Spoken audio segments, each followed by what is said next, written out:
fala em Mateus 24, 29 a 31 sobre os últimos dias. E ao lermos este texto, ficamos realmente desejosos de saber quando Jesus voltará. Mas eu gostaria de fazer-lhe uma pergunta. Como está a sua vida? O que você tem feito para Jesus? Gostaria que você refletisse bem a este respeito, pois a volta de Jesus será num dia e numa hora que ninguém sabe. Agora imaginemos, se de repente tudo se escurecesse, se ouvíssemos sons de trovão, o que você faria nessa situação? Se Jesus surgisse, chamando o seu nome e dizendo: Joana, apresente-se a mim.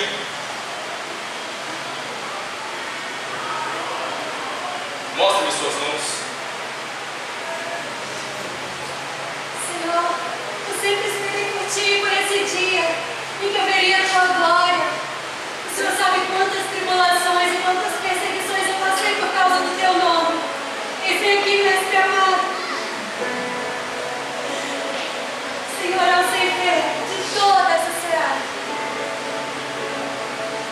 Eis as minhas mãos. Eu sei que o trabalho foi árduo. Sei também que as lutas foram muito cruéis. Mas entra no meu reino, recebe o seu galardão. Hoje fiel, e o seu lugar já está preparado. Obrigada, Senhor. Aleluia.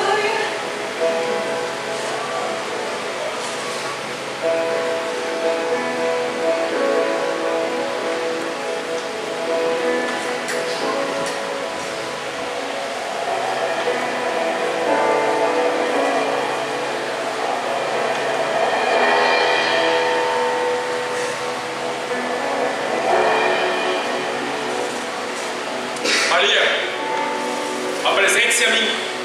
Mostre-me suas mãos. Senhor.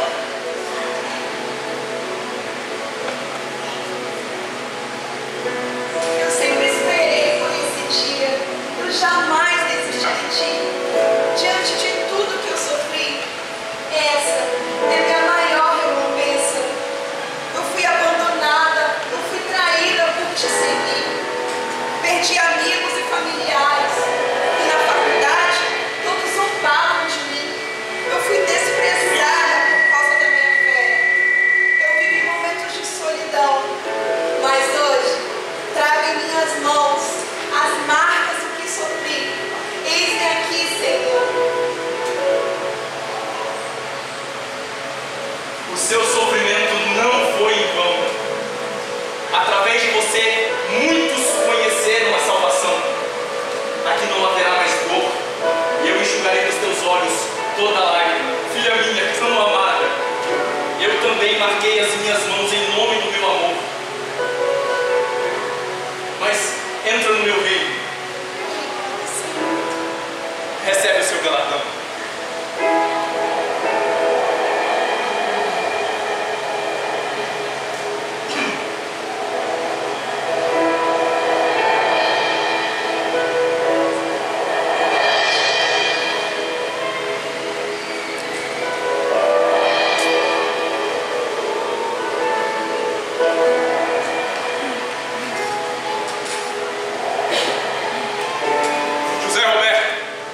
Apresente-se a mim, mostre-me suas mãos. Eis-me aqui, Senhor. Ó Deus, quanto tempo eu esperei por este momento de te mostrar o quanto eu trabalhei para a tua obra. Ó, quantas pessoas eu ajudei, quantos esfomeados eu dei de comer. Sabe aquele projeto, Os Anjos da Noite? Eu estive lá, fui um dos protagonistas. E essa igreja? A cada tijolo eu estive lá construindo. Em todos os ministérios é mais fácil dizer qual aquele que eu não participei. E mais do que isso, eu também sou um missionário.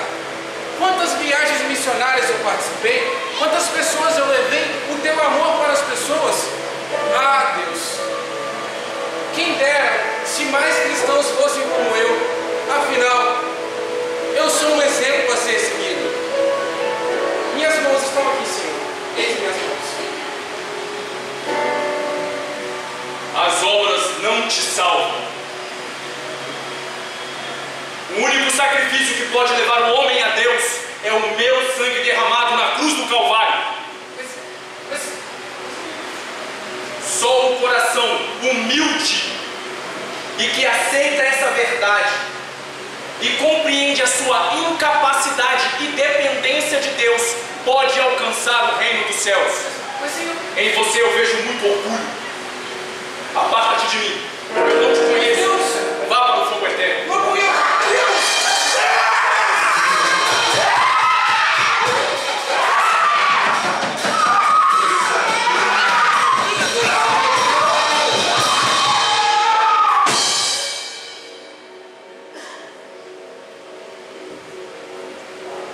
Mateus, apresente-se a mim.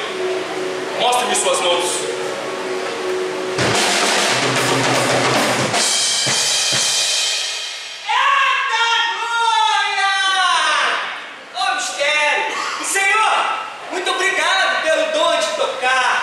Quando estive aqui na terra, eu não parava de te adorar.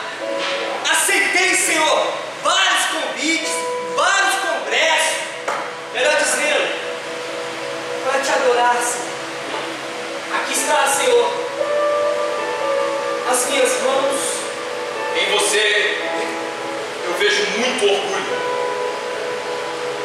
Enquanto estava na terra, tocava para os homens e não para mim. Você nunca se importou com as almas que poderia ter alcançado através do louvor. Pelo contrário, estava mais preocupado com os aplausos que receberia por causa das suas viradas, da sua técnica. Em você, eu realmente vejo muito orgulho. Até as luzes dos holofotes estavam viradas na sua direção para que você se apresentasse melhor. Por isso, aparta-te de mim, eu não te conheço. Vá para o fogo eterno. Não, mestre. Meu Deus!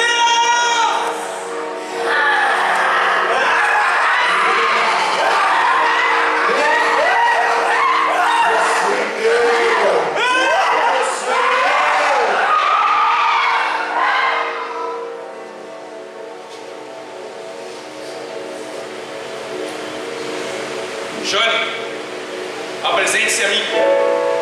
Mostre-me suas mãos. Que voz é essa?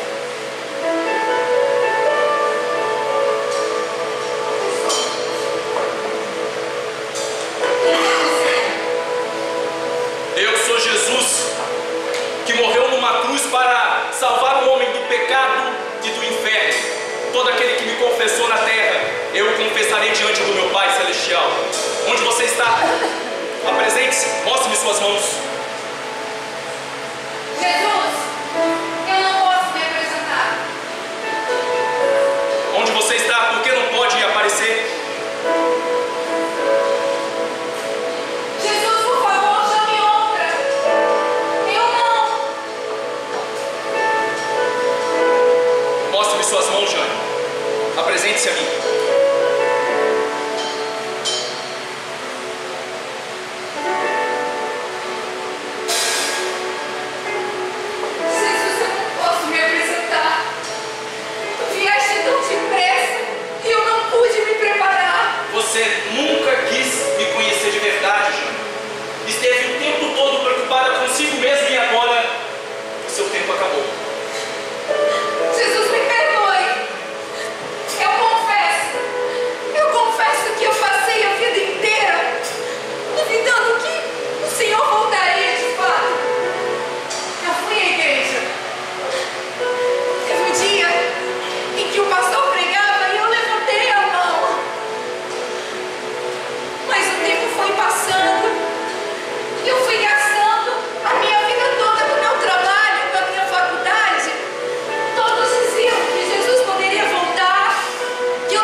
caminho certo e você não quis seguir?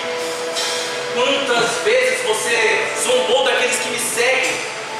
Quantas vezes você se convenceu de que eu não voltaria e eu voltei? Jane, eu voltei para buscar os que são os meus. E você não está entre eles. Não, Jesus, por favor, me perdoe. Você teve todo o tempo do mundo e não aproveitou. Por isso, aparta-te de mim. Não, Jesus. Vá para o fogo eterno.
Mas e se fosse? Como estariam as tuas mãos? Nas minhas mãos estão as marcas dos cravos, as marcas do sacrifício que eu passei para te dar a salvação. E as suas mãos como estão? O que você tem em suas mãos para apresentar-me no dia em que nos encontraremos no juízo final?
Eu não sei quem é você, nem como está a sua vida, mas sei que Jesus voltará. O dia, a hora, não importa. Pode ser hoje, pode ser amanhã. O que você teria para apresentar? Muitos pensam que crer em Jesus, invocar o seu nome de vez em quando, fazer boas obras, ter dinheiro ou ainda ter uma religião é o que garante a salvação. E assim passam toda a sua vida se enganando. Pois a palavra de Deus já nos diz, em Mateus 7:21, nem todo o que diz Senhor, Senhor, entrará no reino do céu, mas aquele que faz a vontade do meu Pai que está no céu. Desperta agora, enquanto há tempo, pois caso contrário, no dia do juízo final, ouvirás Jesus dizer: apartai-vos de mim, malditos, para o fogo eterno preparado para o diabo e os seus anjos. Céus e terra vão passar, mas as minhas palavras não vão de passar. Está cumprido. Eu sou o Alfa e o Ômega, o princípio e o fim. Todo aquele que tiver sede, darei de beber de graça da fonte da água da vida. A todo aquele que vencer, herdará todas essas coisas. Eu serei o seu Deus, e ele será o meu filho.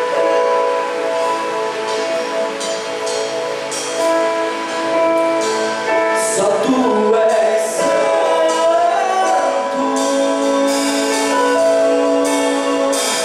só tu és santo,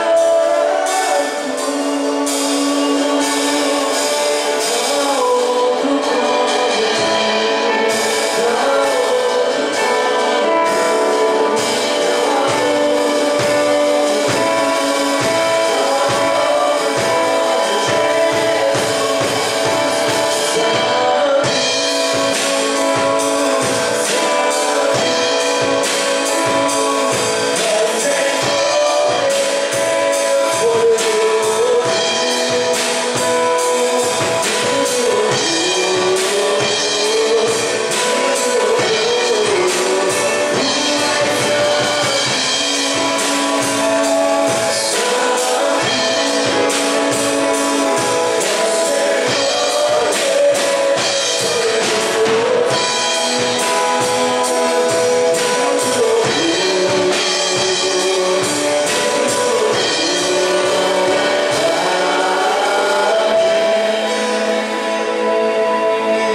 Boa noite.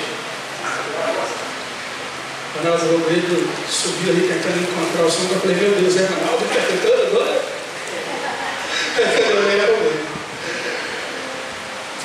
Essa noite a gente vai conversar um pouquinho sobre o que essa apresentação trouxe para vocês também. Continuando a nossa série sobre casa de oração, eu convido vocês a gente meditar sobre o nosso encontro com Deus. A gente vem desde o primeiro momento, desde a primeira mensagem dessa série. Nós aprendemos um pouco sobre o que é casa de oração e que Deus espera de nós. Sermos casa de oração e para todos os povos. E assim nós podemos conversar sobre como Jesus purificou o templo e mostrou que tanto o pecado quanto a religiosidade, que também é pecado, nos afasta de Deus. E como Ele tira isso da casa dele para que a casa dele seja limpa, pronta para verdadeiramente ser a ligação entre os povos e Ele. E aí a gente conversou que para que possamos ser casa de oração, nós temos que entender nossa própria identidade cristã, saber quem somos em Cristo. E nessa brincadeira de sabermos quem somos em Cristo, nós vemos que a Bíblia nos apresenta a nossa identidade de uma forma tríplice: filhos de Deus, sacerdotes de Deus e noiva do Cordeiro. Nós conversamos primeiro sobre ser filhos de Deus. E aprendemos que apesar de todo mundo dizer, o dito popular, de que todos somos filhos de Deus, isso não é uma verdade de acordo com a Bíblia. Mas alguns são filhos de Deus e outros não. Nascer não te torna filho de Deus. Nascer de novo é que te torna um filho de Deus. E aí nós aprendemos como que nós somos recebidos por Deus como filhos em adoção e o que isso significa, não no mundo de hoje, mas como a Bíblia diz que é essa adoção e o amor que isso representa. E diante disso podemos chamar ele de Abba e aprendemos o que significa chamá-lo de Abba, como esse paizinho, Deus que nós temos intimidade. E aí nós passamos sobre sermos todos sacerdotes. e aprendemos sobre o sacerdócio cristão. O que significa ser sacerdócio de Deus? Ministrar diante de Deus e ministrar as pessoas para ligar as pessoas a Deus.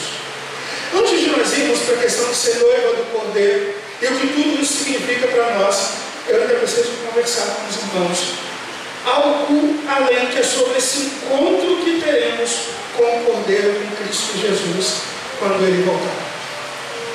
Antes de nós terminarmos isso, nós precisamos pensar um pouco se estamos realmente preparados para nos encontrar com o Cordeiro. Será que você está preparado? Será que é cedo demais? Nós não sabemos o dia e não sabemos a hora que Ele vai voltar. Não sabemos quantas coisas vão acontecer. Mas sabemos que precisamos estar preparados para nos encontrar com o Cordeiro Santo de Deus. Como isso funciona? O que Deus espera de nós? Se nós sabemos que vamos estar diante dele, o que Ele espera de nós? O que nós podemos nos preparar para estar com Ele? Eu quero convidar vocês a gente retornar ao primeiro texto que nós lemos, lá na primeira mensagem da série. Voltemos a Mateus 21. Aliás, a gente leu Marcos, nós vamos ler Mateus, que é o texto correlacionado. Nós vamos a Mateus 21 e nós vamos ler de 18 a 20. E vamos relembrar daquela figueira que Jesus encontrou no meio do caminho. E através da brincadeira dessa figueira, a gente vai pensar sobre o que Jesus espera encontrar quando nos reencontrar. Como nós devemos estar preparados para este reencontro. Então vamos lá, Mateus capítulo 21, a partir do verso 18 até o verso 20. Todos acharam, amém? Amém. Então diz assim a palavra do Senhor. De manhã cedo, quando voltava para a cidade, Jesus teve fome. Vendo uma figueira à beira do caminho, aproximou-se dela, mas nada encontrou a não ser folhas. Então ele disse: nunca mais dê frutos. E imediatamente a árvore secou. Ao verem isso, os discípulos ficaram espantados e perguntaram: como a figueira secou tão rápido? O que aconteceu aqui? Que conversa é essa? Na primeira mensagem eu expliquei uma coisa importante para você. Quem não estava aqui, deixa eu explicar isso. Jesus chega diante de uma figueira, e quando ele está diante daquela figueira, há algo importante. Jesus era daquela região. Vamos até esquecer que era Deus. Não vou nem falar da questão dele ser Deus. Ele era alguém daquela região, ele cresceu naquela região. Então Jesus sabia perfeitamente que ali era uma figueira, e ele sabia perfeitamente que em março, no período que isso está acontecendo, a figueira não estava na sua safra, não estava com aquele fruto maduro, preparado. Então se eu ler um texto desse, e sei que Jesus naquela região, em que ele sabe que não é tempo de colheita, eu vou chamar Jesus de maluco, porque ele foi procurar fruto numa árvore no tempo que não é de colheita. Só que aí, ao estudar a região, a gente descobre que tem questões próprias daquela localidade. Neste período, é a primeira colheita que as figueiras dão. A grande colheita, a colheita principal, no segundo período, que acontece no final de abril e início de maio. Mas nesse período dá os primeiros frutinhos. Eles são chamados pelos judeus de takash. São frutinhos que são comestíveis, mas eles são frutinhos pequenininhos ainda. E eles indicam que aquela figueira vai dar uma boa safra. Quando você encontra a figueira nesse período sem esses frutinhos, já viu a árvore quando antes de ter a sua safra ela tem umas florezinhas, várias árvores têm uma florzinha que indica que ela vai frutificar. Ali esse takashi indica que vai frutificar e ele dá para comer. Então Jesus acha essa árvore sem nenhum desses frutinhos. Ele acha ela apenas com suas folhagens e ele sabe que ela não vai dar fruto. Então Jesus diz o que para ela? Então nunca mais nasça fruto de você. E a árvore seca. E a gente fica imaginando por quê? Porque Jesus teve fome, aquela era uma figueira, a identidade da figueira é fazer o quê? Produzir figos, frutos. E ela não estava cumprindo a identidade dela. Jesus olha e diz: você, diz não, né? Mas ele olha para a figueira e ele sabe, você deveria produzir frutos. Se não der produzindo frutos, você serve para quê? Para nada. Mas ela tinha seu tronco, ela tinha sua folhagem, Mas essa não era sua função principal para a qual foi criado. Como foi representado aqui, muito bem pelos meninos do teatro, quando você estiver diante de Deus, não importa a sua folhagem, Ele vai cobrar de você o fruto para o qual você foi criado. A pergunta é: você está preparado para apresentar esse fruto diante dele? Porque se você é o Filho de Deus, nascido de novo pelo Espírito de Deus, você precisa dar os frutos que Deus criou você para dar e que te chamou para dar. Se você não é um filho de Deus, seu problema é outro. Porque você precisa nascer de novo para se tornar um filho de Deus. Senão ele nem vai te cobrar fruto, você vai direto para o inferno. Vai direto para a punição eterna. Mas os filhos de Deus ainda passaram pelo julgamento de Deus. O que você vai apresentar diante de Deus? Diante disso, do fato dessa figueira, dessa árvore que só tinha folhagem, eu gostaria que nós meditássemos um pouco sobre a nossa própria vida. E a primeira coisa que nós poderíamos meditar nessa noite é: Deus não espera que você entregue para Ele algo importante e bom. Deus espera que você entregue a Ele o fruto para o qual você foi criado, o propósito da sua vida. Imagine que você está no deserto, deserto escaldante. O deserto pode atingir facilmente uma temperatura de 40, 50 graus à sombra. São temperaturas altíssimas, aquele sol queimando a pele. Me lembro quando eu morei em Cachoeira de Itapemirim, quando eu morei em Pinheiros. O sol bate na pele e queima. Eu falo que Pinheiros e Cachoeira parece Krypton, tem 3 sóis na cidade. Não tem como ter um sol só. De tanto que é quente. Imagina que você está nesse lugar e você encontra uma árvore grande, cheia de coisa, aquela sombra maravilhosa. É bom? Claro que é bom. Vou sair do sol um pouco e vou curtir essa sombra maravilhosa. Então a folhagem em si é ruim? Não. Mas aquela árvore é uma árvore frutífera, a folhagem não é o que ela foi criada.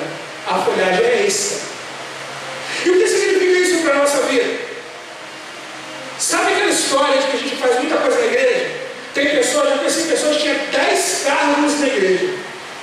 10 cargos. Eu te garanto, uma pessoa que tem 3 já não cumpre ele direito. Quem tem 10 não faz, ele tem títulos. Porque fazer mesmo não consegue dar conta. E aí a pessoa faz um monte de coisa para Deus, porque nós aprendemos que se queremos agradar ao Senhor, nós temos que fazer um monte de coisa. Nós aprendemos que o muito fazer vai tirar um sorriso de Deus. Aliás, tem gente que prega até que vai tirar o sorriso de Deus, como se Deus fosse um ser humano e o amor dele não fosse perfeito. Aí nós vamos a conferências, a congressos, a impactos, a retiros, a louvorzão, a cultos, a ação social. Tudo isso é importante, sim ou não? Claro que é. Mas isso não é vida cristã, é extra, é folhagem. Você não pode ter só folhagem na sua vida. Pode ser importante como a folhagem na sombra de um calor. E as pessoas vão te aplaudir, como você quando chega debaixo de uma árvore num calor tremendo, vai dizer: nossa, que bom que tem essa árvore aqui para me dar sombra. Então as pessoas vão te aplaudir você fazer grandes congressos. Você pode se sentir muito maneiro, porque foi um congresso que tocou na sua vida e fez diferença. Aliás, muitas vezes, ir a congressos, a impactos, a retiros, a vigílias, fazem diferença porque no dia a dia da igreja você não abre os ouvidos para a mensagem de Deus para você. Eu lembro uma vez que eu estava vendo um culto ao vivo, no YouTube, igreja lotada, o pastor estava pregando a palavra do Senhor. E enquanto ele estava pregando a palavra do Senhor, você ouve alguém gritar: fala, Deus! E o pastor diz assim: já faz meia hora que Deus está falando, você que não está ouvindo. Na hora, topou, ele respondeu. Eu já vi em igrejas onde eu tive a oportunidade de pastorear. E ao pastorear a igreja, uma menina falou assim: Deus está mudando a minha vida. Eu falei assim: é? Mas por que não? Você cresceu na igreja. E aí um dia ela falou assim, pastor, agora eu entendi o que Deus está fazendo na minha vida agora. Por quê? Porque finalmente eu estou pagando para ouvir as mensagens. Faz anos que eu venho na igreja e eu presto atenção. Faz anos que eu não faço as coisas mudarem. Nós dependemos tanto desses eventos na nossa vida, de evento em evento, que por isso na pandemia um monte de igreja fechou e outras igrejas não estavam resistindo e um monte de gente estava brigando para vir para o templo. Quando o templo está aberto, ele está vazio, porque o pessoal não está afim de vir. Na pandemia, todo mundo virou super crente que tinha que estar na igreja de qualquer jeito. Estão empreendendo de servir ao meu Senhor. Sabe por que nós dependemos tanto do templo? Porque nós dependemos do emocionalismo de domingo a domingo, ao invés de dependermos de Deus. Templo é o lugar onde nós vemos para nos reunir e compartilhar. E aquele que de repente não está bem, recebeu o renovo do Senhor. Mas ser igreja é no dia a dia. E no dia a dia nós oramos uns pelos outros. E no dia a dia nós estudamos a palavra do Senhor. E no dia a dia nós buscamos ao Senhor. Nós não podemos depender do templo para isso. Porque quando você sai daqui e vai para alguns países, por exemplo, há pessoas que nem Bíblia tem na mão, quanto mais templo. Se forem para o templo, morrem.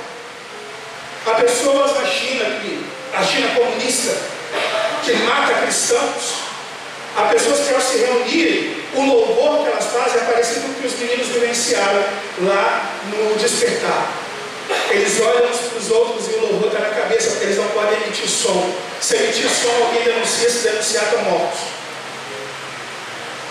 E essas pessoas continuam servindo ao Senhor. Um pastor amigo meu teve a oportunidade de ir na chamada igreja subterrânea, e ele se reuniu com vários pastores para ensinar a palavra do Senhor. Pastores que tiveram que passar por várias localidades e tal para chegar ao local combinado. E tinha um tempo determinado, porque tudo é muito arriscado e podem morrer. E ele falou que houve um grande impacto na vida dele, porque eles pediram para se arriscar um tempo a mais, porque eles precisavam aprender mais da palavra. E o que ele descobriu? Ele descobriu que alguns desses pastores estavam pastoreando 3, 4, 5 milhões de pessoas. E vários deles pastoreavam com 5, 6, 7 páginas da Bíblia Sagrada, que tem mais de 1000. Você já imaginou rasgar a Bíblia? Porque ele só conseguiu ter na mão. Quando a polícia entrou na casa dele, ele rasgou algumas páginas. E ele tinha 5, 6 páginas. E só com elas continuava pregando para 3, 4, 5 milhões de pessoas, pastoreando elas. Tudo isso sem deixar a polícia pegar. Sabe por quê? Porque ele não se concentra em folhagem. Aí acontece uma coisa que eu vou contar para vocês, é fato verídico. Acontece quando você questiona o sistema, e aqui eu estou falando do sistema religioso, mas questiona a religiosidade, questiona o fato de que a igreja tem que largar de ser política e se tornar a igreja de novo, aquilo que ela precisa ser de verdade, para salvar vidas e salvar a alma. Pessoas viram para você e falam assim: pastor, você precisa ser crente, vai um impacto radical para você ser crente de verdade, como se eu dependesse de algum tipo de evento para poder ser crente de verdade. Eu dependo de Jesus Cristo. É Jesus Cristo que nos torna quem somos. Todos os eventos são importantes. Eu não estou aqui para falar mal do impacto radical, não. Isso é pensamento de uma pessoa. O impacto radical, se você puder ir, você vai aprender coisas. Se você puder ir na conferência fiel lá em Águas de Lindóia, vai, é maravilhosa, você vai aprender a palavra.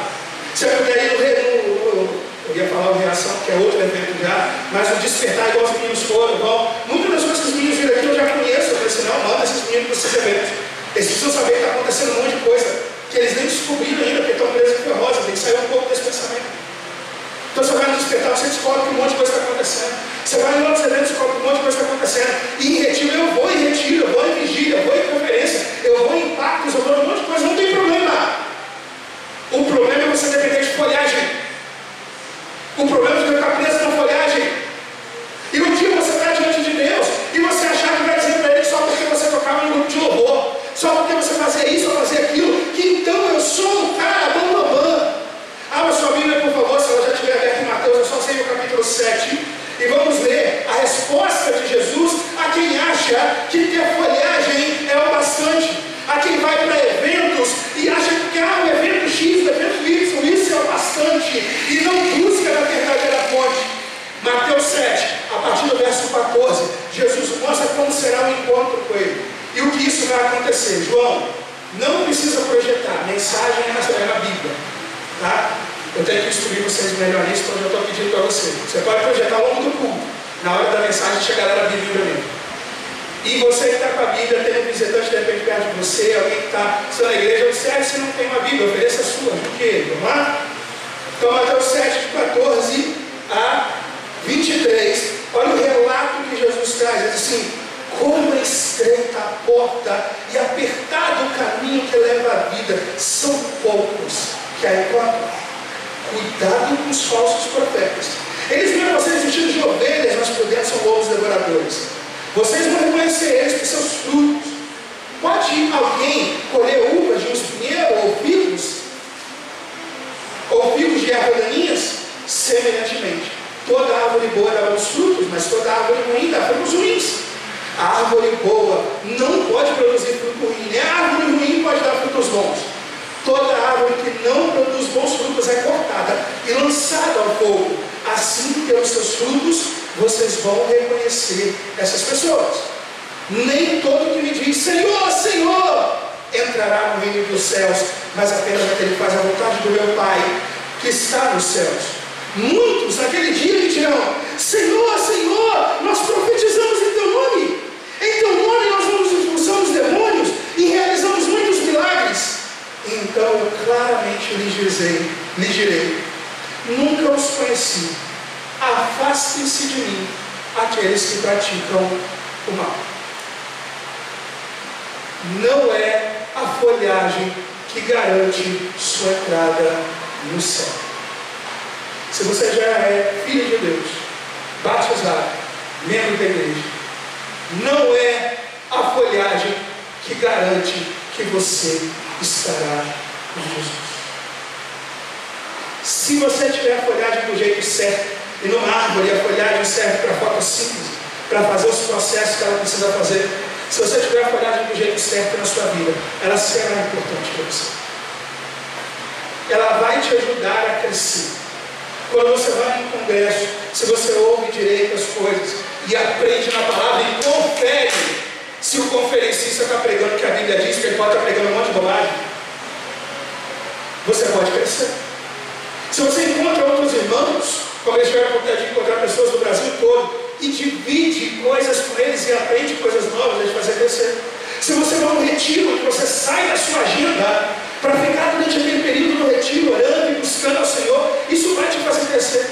Se você vai numa conferência, em treinamentos, em várias coisas vai te fazer crescer. Se você vem na igreja, nos cultos, seja no culto no lar, seja no culto na igreja, seja na escola bíblica dominical, isso vai te fazer crescer, mas ainda continua sendo folhagem.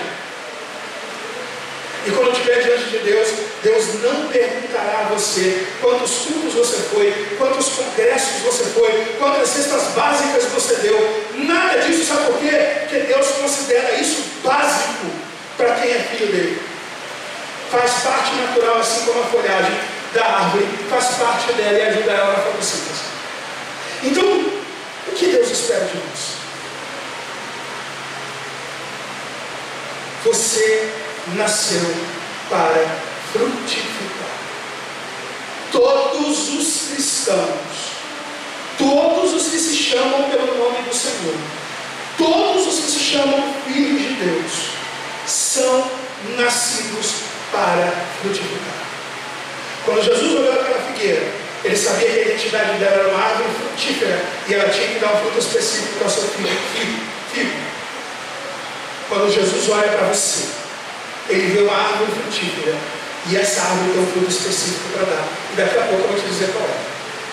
Por enquanto eu quero te conscientizar de que Jesus chamou você para dar frutos. Ele não chamou você à toa. E se você não está dando frutos, então quando você estiver diante de Deus, você terá que apresentar mãos vazias. E ao apresentar mãos vazias, a Bíblia é muito clara no que acontecerá.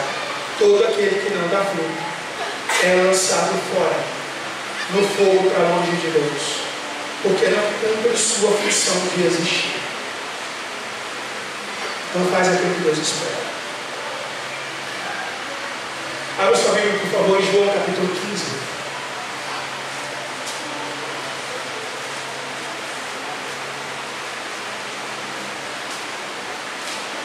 João 15, verso de 1 a 8. A palavra do Senhor Fala conosco assim.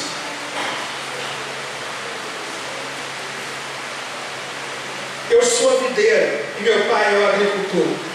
Todo ramo que estando em mim não dá fruto, ele corta, e todo que dá fruto ele poda, para que dê mais fruto ainda.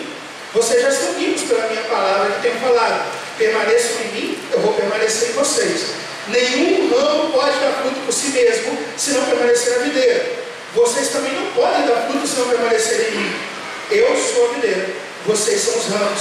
Se alguém permanece em mim e eu nele, esse dá muito fruto, pois sem mim nada podeis fazer. Se alguém não permanece em mim, será como um ramo que é jogado fora e seca. Tais ramos são apanhados, lançados no fogo e queimados. Mas se permanecerem em mim e as minhas palavras permanecerem em vocês, pedirão o que quiserem e será concedido.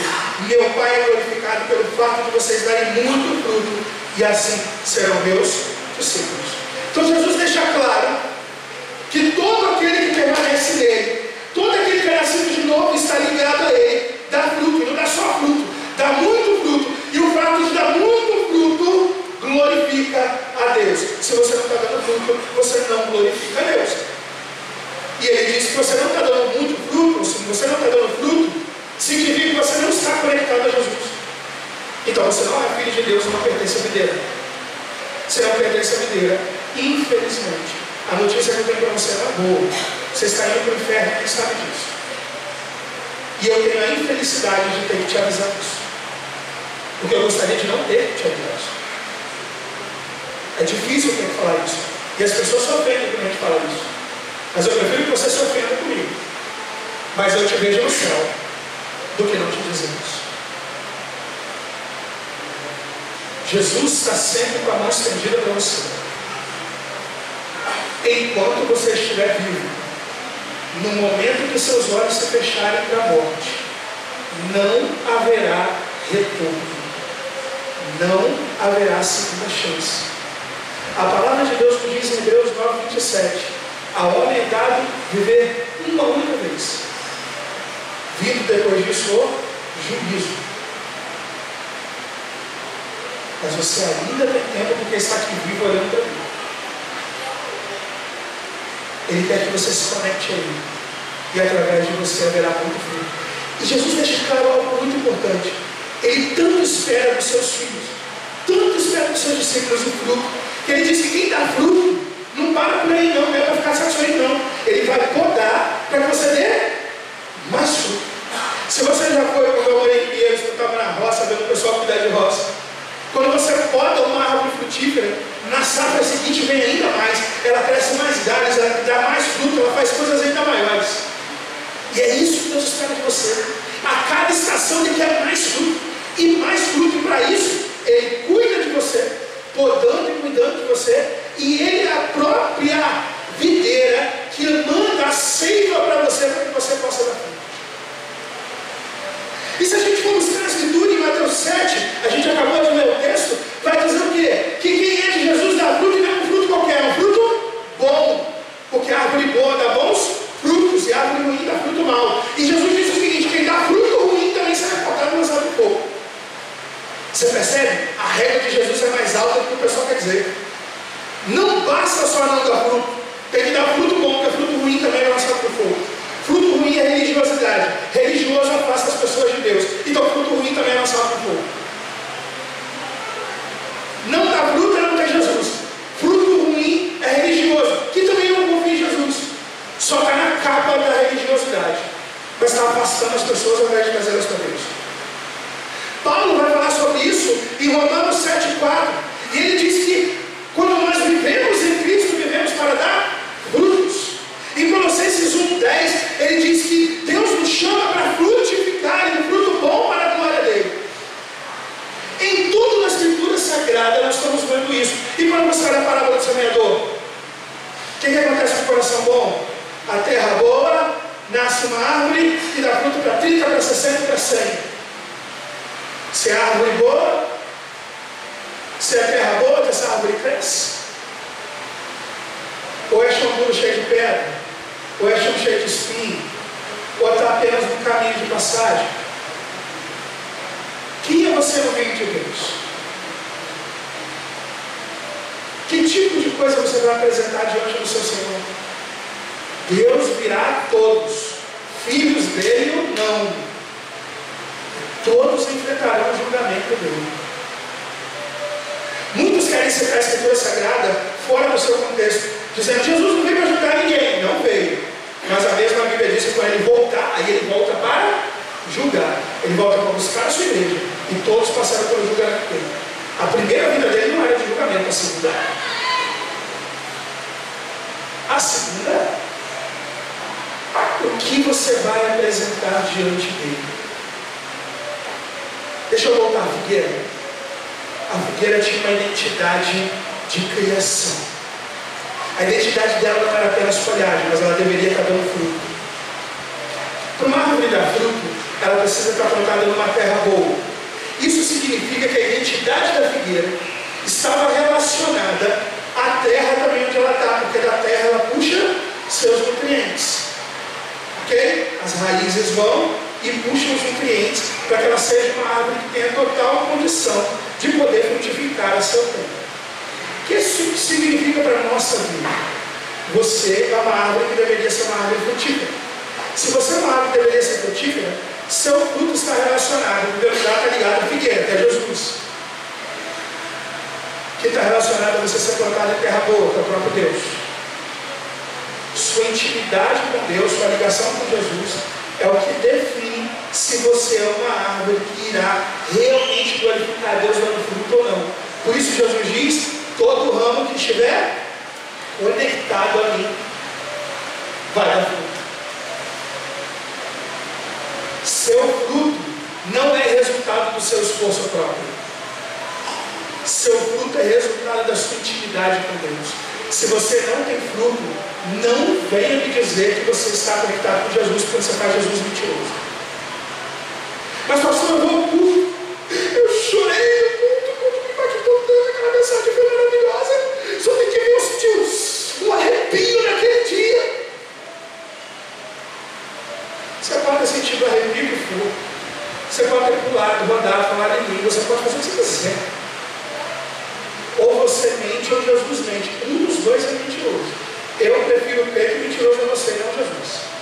Vale para mim também. Eu não falo muito de você, mas é para nós. Se eu não der fruto, significa que eu não estou conectado com Jesus. Porque senão Jesus é mentiroso. Se Jesus é mentiroso, nós estamos aqui à toa. Ele não pode ser Deus. Porque Deus não mente. Mateus 7, 14 a 23, que a gente acabou de ler, diz que algumas pessoas vão dizer isso diante de Deus: eu profetizei. Já viu que as pessoas falam assim diz o Senhor, Deus manda te dizer isso e isso, eu profetizei. E Jesus diz o que para ele? Não te conheço, afaste-se de mim.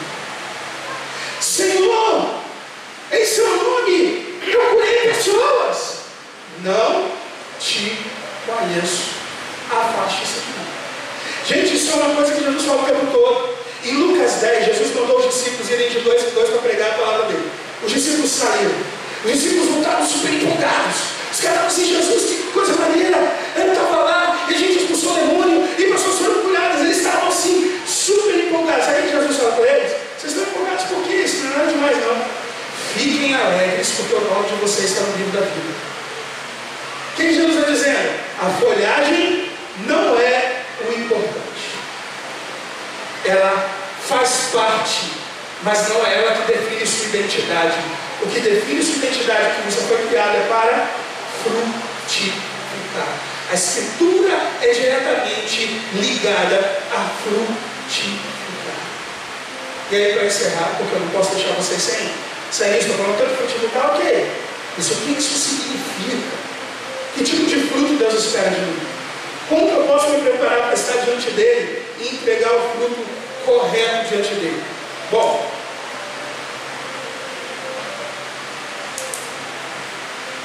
muitos vão dizer para vocês que o fruto é o seu caráter.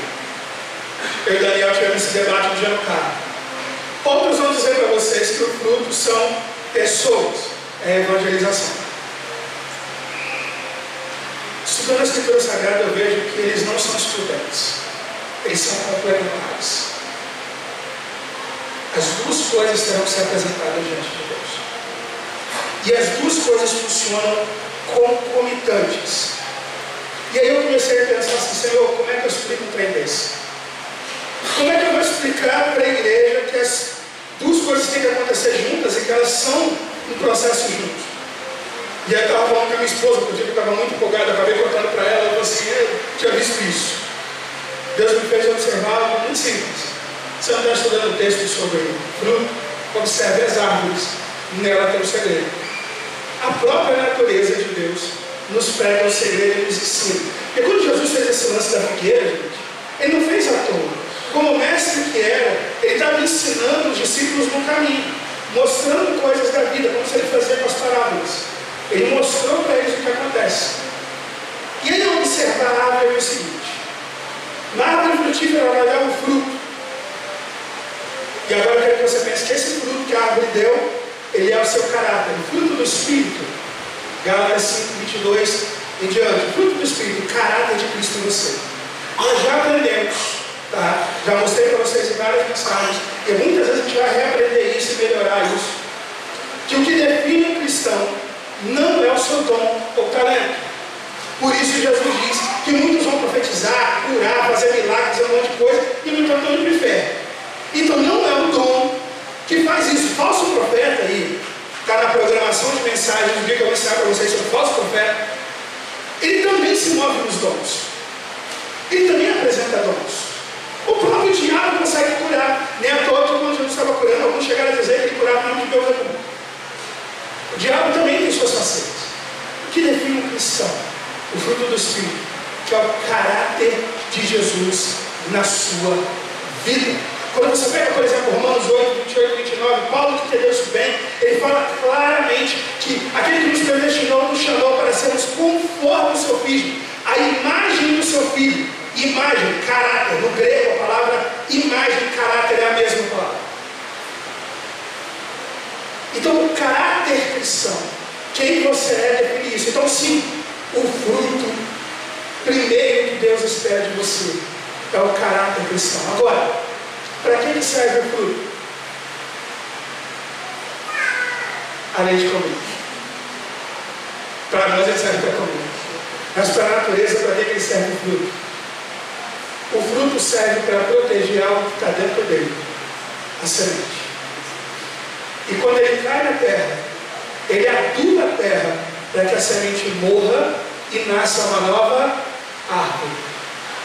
Nós somos chamados para frutificar, porque através da frutificação da nossa vida, do caráter de Cristo em nós temos a condição de proclamar o Santo Evangelho, que vai multiplicar quem somos, que é o que Deus vai perguntar a você depois. Me apresente a sua multiplicação. Pegue uma árvore e coloque ela num lugar que não tem outras árvores, mas em boas condições.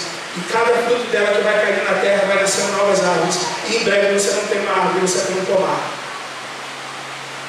Isso é o que Deus espera de você. E isso é o que Ele vai cobrar de você.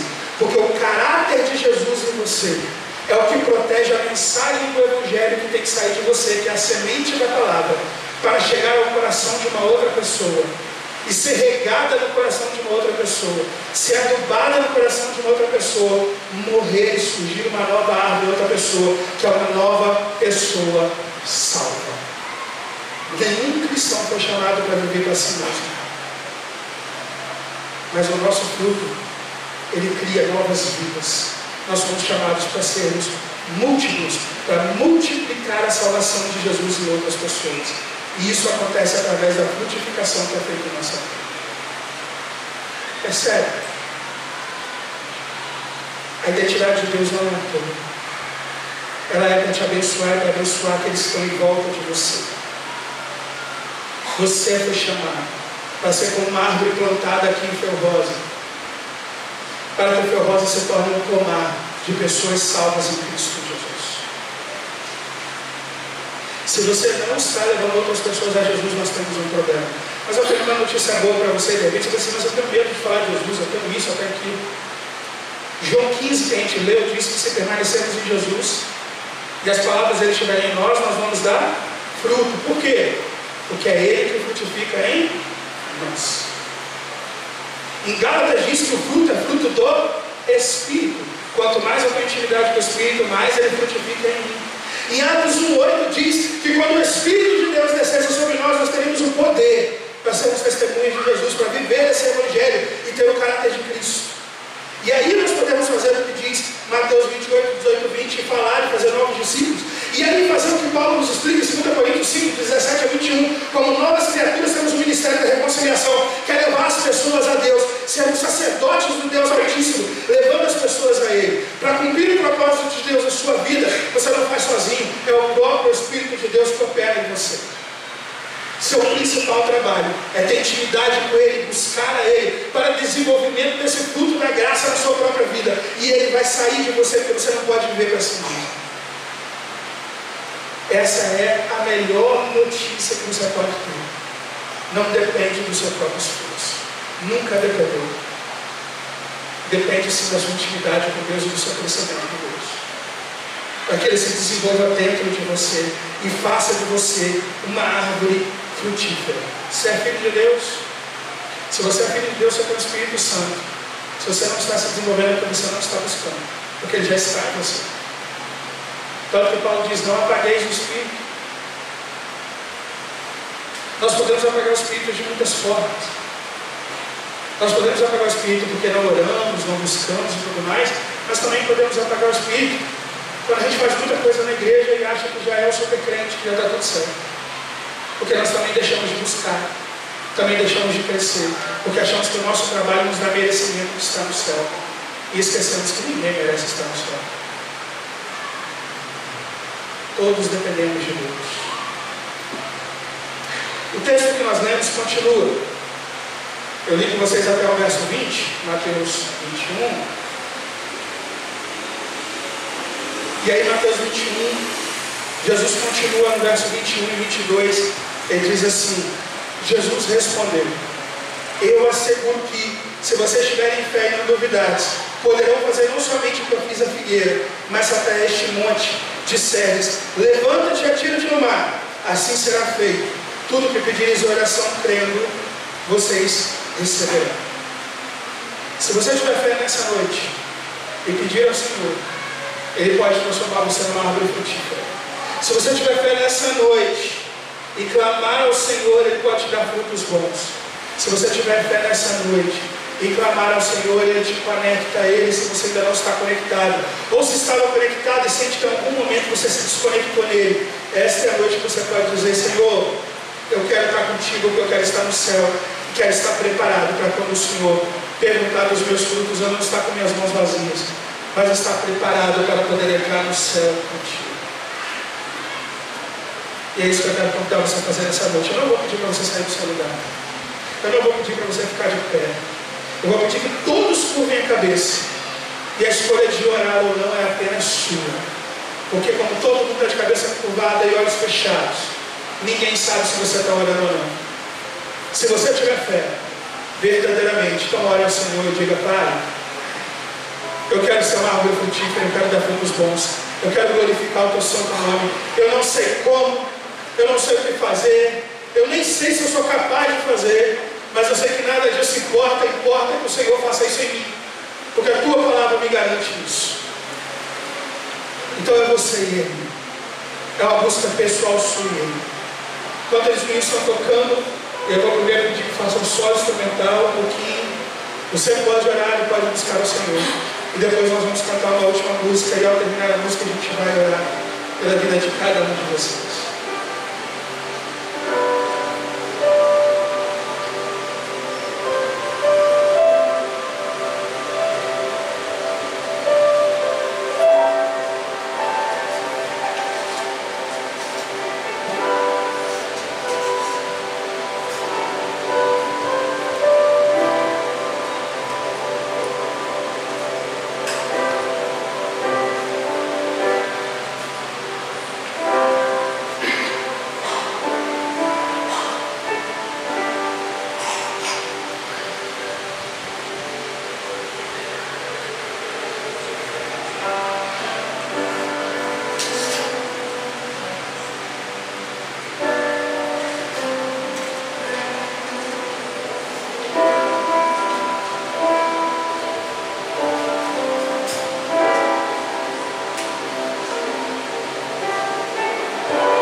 Sua palavra. Ó Deus, em nome de Jesus, nós pedimos que nenhum dos que aqui estão, Pai, ou daqueles que ainda verão essa mensagem através do vídeo, ninguém chegue diante do Senhor de mãos vazias, mas que todos, ó Deus, tenham nesta noite uma mudança completa de vida, de busca da Tua palavra, do crescimento, da intimidade contigo, de tal forma que nos tornemos verdadeiramente árvores frutíferas que glorificam o Teu santo nome. E que esse fruto, ó Deus, gere a multiplicação de muitas outras árvores, de tantas pessoas no nosso bairro, ó Pai, que precisam de Jesus, de tantas pessoas que necessitam da salvação que só o Senhor pode dar, e que o Senhor confiou a nós essa mensagem de salvação, que possamos ser instrumento, ó Deus, para levar essa mensagem de transformação e salvação à vida de outras pessoas. Abra nossos corações, abra nossas mentes, abra nossas casas, caso, ó Deus, que possamos ser diferentes verdadeiramente, que possamos compartilhar com os nossos irmãos, crescer na Tua palavra, crescer em graça e sabedoria, como Tu mesmo cresceste nessa terra, mas que possamos, ó Deus, compartilhar isso para que outros também tenham essa oportunidade. E, ó Pai, eu rogo, ó Deus, multiplica os discípulos nessa igreja, multiplica, ó Pai, aqueles que conhecem o Teu santo nome, mas também abra portas, ó Pai, abra portas para que possamos levar o Teu santo evangelho, abra portas do comércio, abra portas, ó Deus, na rua, abra portas das casas, ajuda-nos, ó Pai, a chegar em cada lugar, a cada canto deste bairro, que o Teu reino chegue neste bairro, que o Teu reino cresça nesse bairro, para a honra e glória do Teu santo nome. E Senhor, mande-nos mais ceifeiros, desperta os ceifeiros que estão dormindo, e traga-nos mais ceifeiros, ó Deus, para nos ajudar nessa grande obra de frutificação e multiplicação da Tua graça, da Tua salvação e da Tua glória. É o que pedimos em nome de Jesus Cristo. Amém.